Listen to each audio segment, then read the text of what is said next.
El Hospital General. Para empezar, cuando iba en prepa, tenía un amigo, era muy atrevido e intrépido, nunca supe su verdadero nombre, pero en la escuela le decían, el Tronco. Siempre estaba solo, siempre se veía en la dirección, emanaba una vibra muy extraña, misteriosa y triste.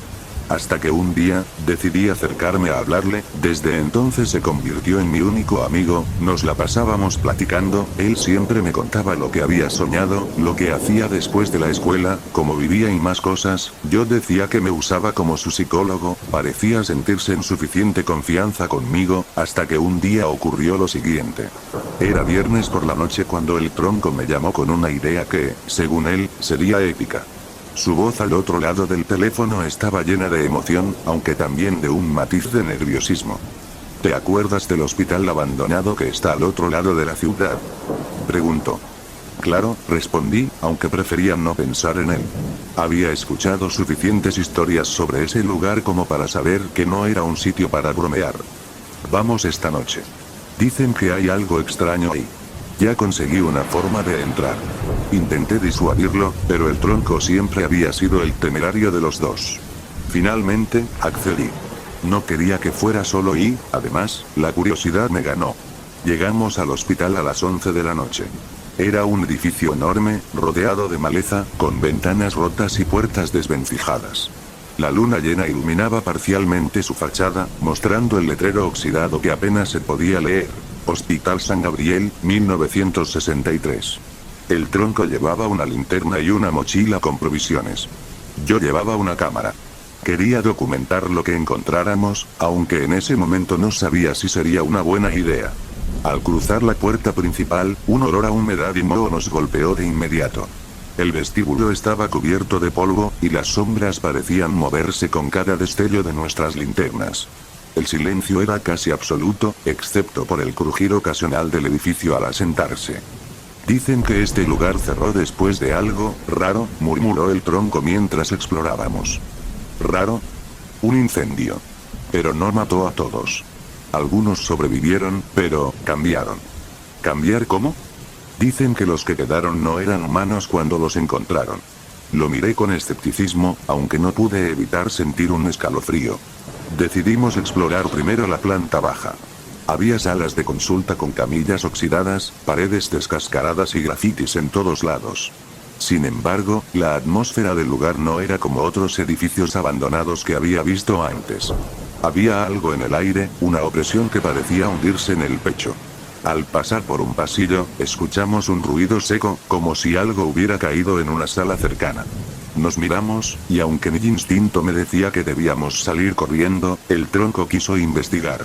La sala de la que provenía el ruido estaba completamente vacía, salvo por un carro médico oxidado en el centro. Pero lo extraño era que las ruedas del carro aún estaban girando, como si alguien lo hubiera empujado segundos antes. Debe haber sido el viento, dije, intentando convencerme a mí mismo. No hay viento aquí, respondió el Tronco, apuntando a las ventanas selladas con tablones. Antes de que pudiera contestar, escuchamos algo más. Un susurro. Era bajo y gutural, pero lo suficientemente claro como para helarnos la sangre. «Hola», dijo el Tronco en voz alta, como si esperara respuesta. El susurro cesó, pero un golpe seco resonó desde el piso superior. Sin pensarlo, el Tronco comenzó a subir las escaleras. Yo lo seguía a regañadientes, rezando para que todo fuera una broma o, mejor aún, que simplemente no hubiera nada. El segundo piso era aún más aterrador. Las paredes estaban cubiertas de manchas oscuras que no quise analizar demasiado, y el aire era más frío. En una esquina, había una camilla volcada con correas rotas. Daniel se acercó a inspeccionarla. ¿Te das cuenta de lo raro que es esto?, dijo, señalando las correas. Todo esto es raro. Deberíamos irnos. Pero antes de que pudiera convencerlo, vimos algo al fondo del pasillo. Una figura, alta y delgada, parada en la oscuridad. No se movía, pero estaba claramente allí, observándonos. «¿Hola?», preguntó el Tronco nuevamente, aunque su voz ahora temblaba. La figura dio un paso hacia nosotros. Luego otro. Su andar era irregular, como si sus piernas no funcionaran del todo bien. El Tronco apuntó la linterna hacia ella, pero cuando la luz la alcanzó, desapareció. «¿Qué diablos fue eso?», Pregunté en un susurro. No lo sé, pero tenemos que seguirla. ¿Estás loco? Pero el tronco ya estaba caminando hacia donde habíamos visto a la figura. Yo lo seguí, maldiciendo cada paso. Llegamos a una sala que parecía ser una antigua unidad de cuidados intensivos. Había camas alineadas, algunas con sábanas amarillentas todavía puestas. En una esquina, vimos algo que no podía ser real, un grupo de personas, o al menos algo que se les parecía. Estaban de pie, inmóviles, con la cabeza inclinada hacia un lado, como si escucharan algo que nosotros no podíamos oír. El tronco quiso acercarse, pero antes de que pudiera dar un paso, todos levantaron la cabeza al unísono y nos miraron. Sus ojos eran completamente negros, vacíos, pero llenos de una intención que no podía comprender. «Corre», le dije, y esta vez, no dudó.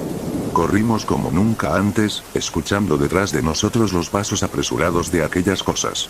Bajamos las escaleras, cruzamos el vestíbulo y salimos al exterior, sin atrevernos a mirar atrás hasta que estuvimos de vuelta en el auto. Nos sentamos en silencio, tratando de procesar lo que acabábamos de vivir. ¿Viste lo mismo que yo?, me preguntó el tronco finalmente. No sé qué vi, pero no quiero volver. Esa noche, ambos soñamos con el hospital. En mi sueño, las figuras estaban en mi habitación, observándome desde las esquinas. Cuando desperté, había marcas en el suelo de mi cuarto, como las huellas de alguien que nunca debería haber estado allí. El tronco no volvió a hablar del hospital, pero unos días después, desapareció. Nadie sabe qué pasó con él, pero en mi interior, tengo una idea. Sé que nunca dejó de soñar con las figuras, y sé que, de alguna forma, ellas lo llamaron de regreso. Yo aún siento su presencia, especialmente en las noches más oscuras, cuando el silencio es demasiado profundo. Sé que no hemos terminado con el hospital. O, peor aún, que el hospital no ha terminado con nosotros.